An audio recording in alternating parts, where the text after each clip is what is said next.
Welcome to the story of the architect of the customized Hush Lumina archive. Today we are going to listen to an extended part of it. Part 1. The Blueprint of Rest. Chapter 1. The Chief Archivist and the Anxious Mind. The Lumina archive was a sanctuary built on the premise that no two silences were alike, and therefore no two sleep stories could be the same. Its structure was less physical, more a state of absolute measured calm, located in the deep, undisturbed currents of the global network. Here, Elias, the chief archivist, operated.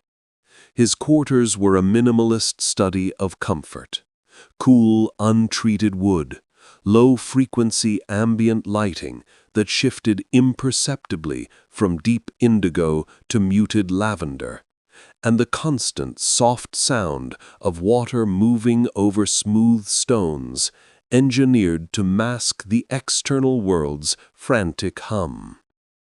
Tonight's assignment was labeled Project the Unfurled Feather, a pseudonym for a subject whose mental profile was a torrent of hypervigilance, creative overflow, and persistent self-doubt. Elias had to design a bespoke narrative, a custom-tailored journey into rest. This was the essence of the Lumina's work: crafting personalized sleep stories for your unique night. Elias began by studying the Sleeper Data Profile, SDP. It wasn't just a list of favorite things, it was a complex psychographic map of comfort triggers and anxiety spikes. Dominant anxiety, the fear of the unfinished symphony, a constant worry that no project was ever truly complete or good enough. Core comfort memory, the scent of aged paper and leather, specifically from a small local bookshop on a foggy morning.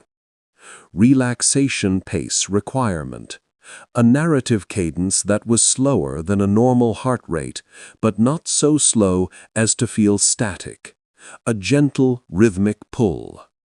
Sensory anchor, the feeling of cool linen sheets and the faint, distant sound of a ship's horn. The sleeper needs a world where everything is already finished, already perfect, and where silence is the highest achievement, Elias murmured, his voice a low, steady baritone that never varied in pitch. He dismissed the usual nature-based stories. Forests were too unpredictable, oceans too vast. This mind required a structured, predictable, and self-contained environment. He decided on the Atelier of the completed canvas. Chapter 2. Designing the Narrative Architecture. Elias opened his Narrative Loom software. The core challenge was finding a way to soothe the fear of the unfinished symphony without explicitly mentioning it, thereby avoiding a stress trigger. The solution lay in repetition and affirmation. The protagonist would be the curator, a gentle, steady presence who travels through a perfect, quiet gallery of finished works. The story would emphasize the textures and stillness of the objects, not the drama of their creation. Section 1. The Arrival, the Comfort Cue. The story must open with the sensory anchor. Elias began dictating the opening lines, his voice already adopting the prescribed calming rhythm. The door to the atelier was thick wood, silent and wonderfully cool to the touch. You step inside, leaving the damp, chilly air behind. The first scent that greets you is the faint, reassuring fragrance of aged paper and leather, a soft, dusty hug that welcomes you home. Section 2, the core loop, the rhythmic slowdown.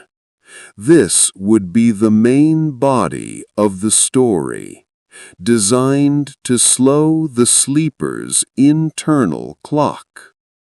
The curator moves through rooms, performing a series of simple, repetitive tasks that require absolute calm focus. Task 1. Gently polishing a single, perfectly smooth, dark wood frame. Focus, texture, motion, sound of soft cloth on wood. Task 2. Counting the slow, silent drip of condensation from a clay jar into a shallow basin. Focus, auditory repetition, temporal awareness. Task 3. Arranging a set of identical, perfectly round stones on a dark velvet mat. Focus, visual symmetry, manual precision. Elias ensured that the description of each task used primarily soft consonants M, N, L, S, and long, drawn-out vowels O, A, E, to promote phonetic relaxation, avoiding jarring sounds like K, T, or P. Chapter 3. The Integration of Sensory Anchors. The custom story required more than just words. It needed an engineered soundscape. Elias enlisted Aura, the archive's voice, for the recording. Aura's voice was genetically and acoustically selected for its natural ability to deliver theta wave synchronizing frequencies. Elias guided the sound design. The bass track, the linen bed, a low-level, almost subsonic hum below 40 Hz to mimic the feeling of deep physical security, like sinking into a soft mattress. The rhythmic layer, the ship's horn, the sleeper's required sensory anchor. A recording of a distant ship's horn was meticulously processed. It would sound only once every 10 minutes, and each blast would be subtly different. First a rising tone, then a falling tone, then a steady tone, creating a predictable but varied pattern that allowed the mind to anticipate and then release the sound. The foreground detail, the rain on stone, the core comfort memory.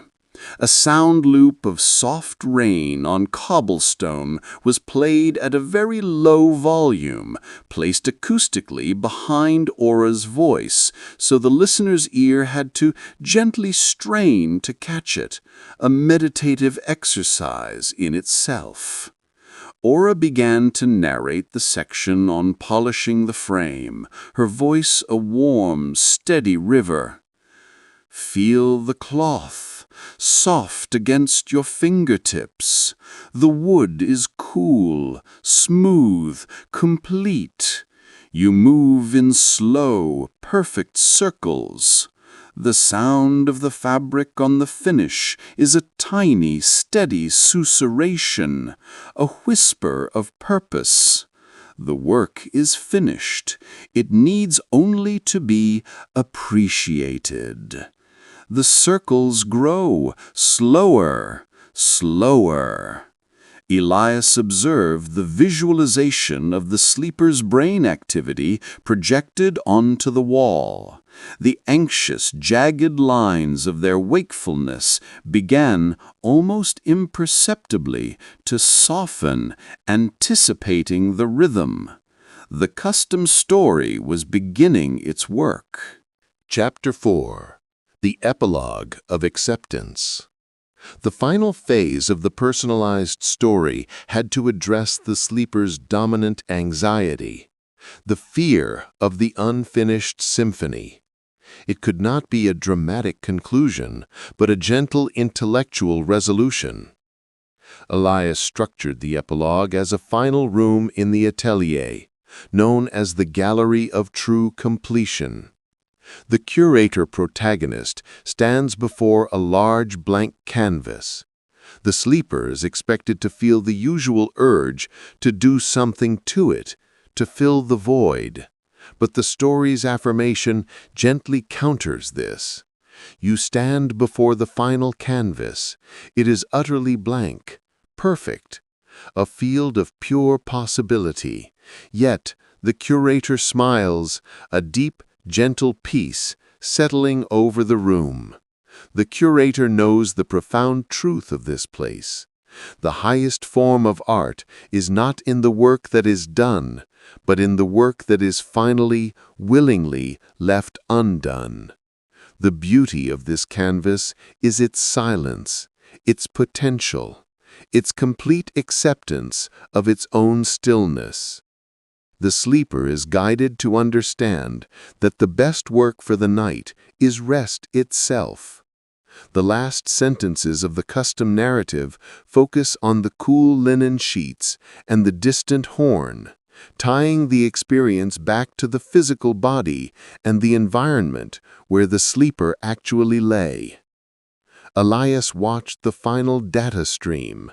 The jagged lines of the stray thought sleeper, 773, smoothed into the slow, predictable rolling hills of alpha, and then finally into the deep, calming waves of theta. The personalized sleep story was complete. The unique night had found its unique hush. Elias leaned back, the candle flickering once, minimally, before settling again into its unwavering glow. The Lumina archive was silent once more, already awaiting the next unique mind that needed its own customized quietude. Welcome to the story of the architect of the customized Hush Lumina archive. Today we are going to listen to an extended part of it. Part 1. The Blueprint of Rest. Chapter 1. The Chief Archivist and the Anxious Mind.